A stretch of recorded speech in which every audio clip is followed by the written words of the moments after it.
Demokrat İslamcılar. Bugün bazı kişiler özlerini biz demokrat İslamcılarmız, biz zamonaviy musulmonlarmiz.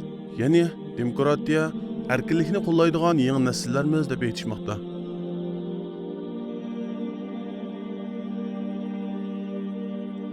Undaqda demokratiya degan zot nima?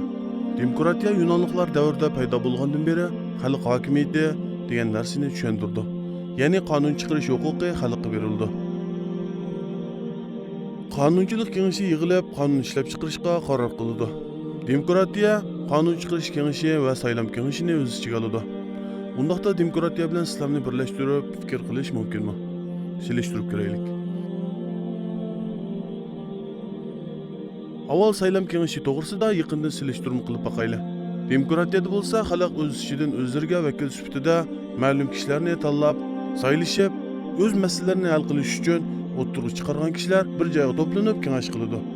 Bu joy parlament deb ataladi. Demokratiyada millat vakili bo'lish uchun u kishining er yoki ayol bo'lishi, dunyo qarashi, diniy e'tiqodi, odamiylik qimmat qarashi, har qanday tipdagi, hatto buzuq, bachchuvaz, soxtipaz kishilarmi saylanish huquqidan bahramand bo'la oladi.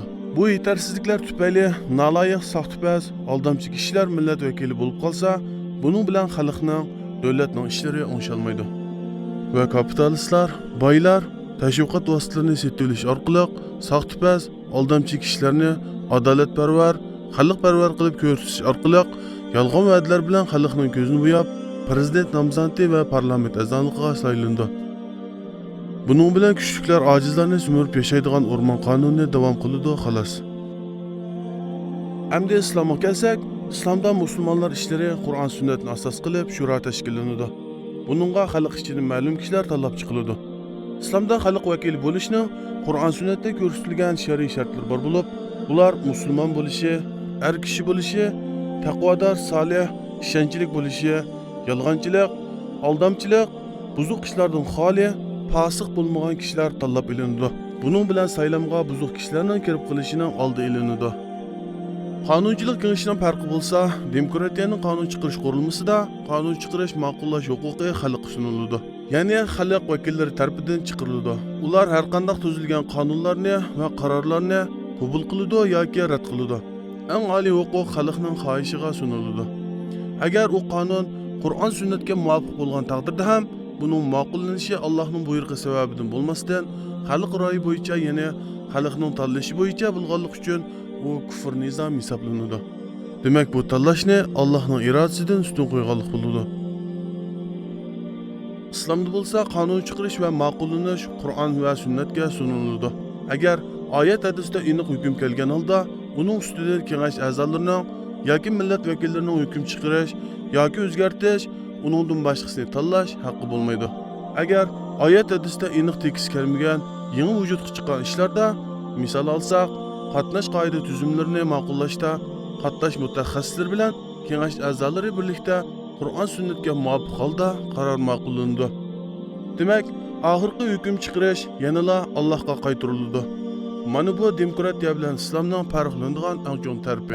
قضية الشورى طبعا من المبادئ الأساسية في الإسلام، وفي سورة أيضا اسمها الشورى، هي مفهوم الشورى. لكن ما الفرق بين الشورى في الإسلام التي قصدتها الشريعة وبين الشورى المطبقة في النظم الديمقراطية؟ وهل هي الشورى هي ملزمة ولا معلمة؟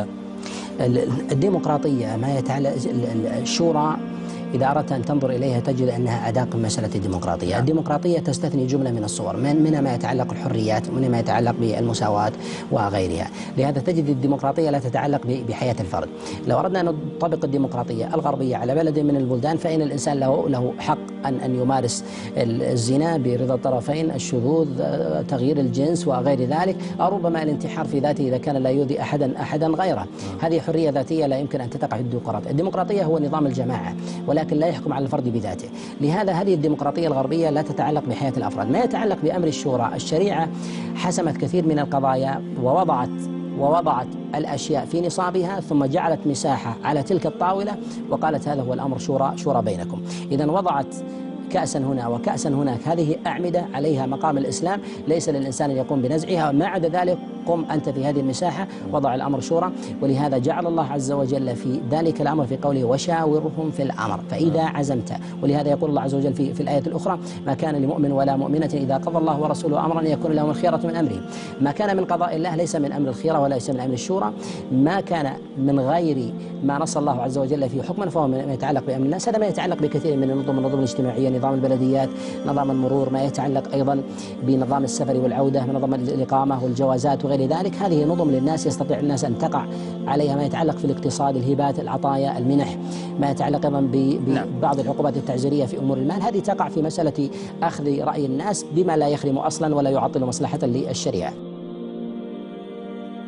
Allah Teala'nın namaz okunlar, roza tutunlar, hicaplanınlar ve o'g'irlik qilganlarning qo'lini kesinglar deganga o'xshagan buyruqlarni qandoqsiga xalqning erkinligiga, ra'yiga sunish mumkin.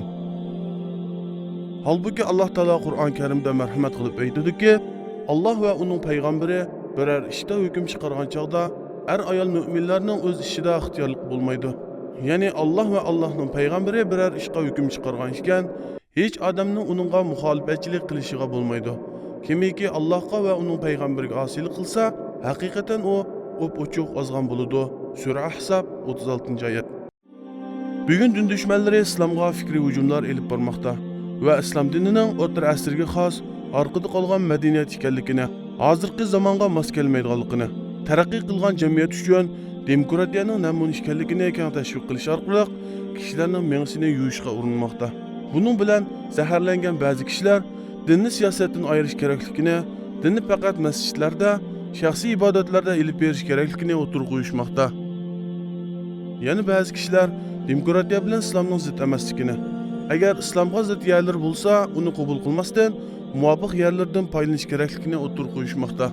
Mayli siyosat, mayli iqtisod yoki ijtimoiy muomalalarda, hattoki o'birni kirishdan tortib davlat boshqaruvchi bo'lgan har qanday muammolarga islomda yechimlar berilgan turib, nimaga bugun insonlar o'z xohishi bo'yicha tuzib qo'ygan, o'xshash jinslarning nikohlanishi halol hisoblanadigan, aroq ichib, qimor o'ynashni, fohishvozlikni kishilik erkinlik, kishilik huquq deb hisoblaydigan nejis tuzumlar orasidan islomga zid kelmaganlarni qabul qilib foydalanish zo'r bo'lib qoldi. Yoki bu islom dushmanlarining zaharli ideyalarini to'ydirmasdan musulmonlarga taqdim qilish uchun o'ttirg'i chiqqan yollanma kishilarning safsatisimi? islomni maqtayotganligini ko'rganingizdan keyin siz bilasizki bu odam endi insofli odam ekan, islomdagi haqni haq deyapti bu degan vaqtingizda beparvo bo'lib qolganingizdan keyin, xotirjamlik bo'lgandan keyin, uni dushman ekanligini his qilishlik sizda yo'qolgandan keyin o'zining zaharli o'qini otadi. Hozirgi targ'ibot vositalaridagi bo'layotgan ishlarning ko'pi shundan xoli emas, birodarlar. Hozir islomni maqtaydigan islomning dushmanlari paydo bo'ldi. Go'yoki sizga bir salqin ichimlikni, nihoyatda lazzatli bir ichimlikni bir piyolasini beradi. Dushman bo'la turib, sizning horg'in holatingizni ko'rib, siz uni lazzatli salqin ichimligini ichib, ya'ningizda qalbingizda bunga nisbatan insof borligini sezasiz. Ikkinchisini ham beradi. Uchinchisiga kelgan shu lazzatli salqin ichimlikka o'zining hal qiluvchi maqsadi bo'lgan zaharni solib beradi. Avvalgi bergan harakatlarni hammasini bir daqiqada hal qiladi. Misoli shunga o'xshaydi, birodarlar. Ahli kitoblar islomni yo'qotishlik uchun, islomning dushmani bo'lib, qayerlardan biz bularni adashtirishligimiz uchun harakat qilaylik deb o'g'illarini tanigandek tanisa-yu, bu bechora ahli islomdan bexabar bo'lib yashasa. Bu dushmanlik qanday yo'lda? Qur'onni o'rganib turib, Alloh subhanahu va taolo aytmagan so'zni aytdi deb boshlaydi. Bu yahud nasorolar o'zlarining atroflariga yollanma peshvolarni, islom domlalarini chaqira boshlaydi. Ular o'zlarining yomon maqsadlarini ijro qilishlik uchun yollanma domlalardan foydalanadi. Ular Alloh subhanahu va taoloning aytmagan so'zlarini aytdi deb beradi. Alloh subhanahu va taolo harom degan narsani halol deyishib beradi. Alloh subhanahu va taolo halol degan narsani harom deb beradi.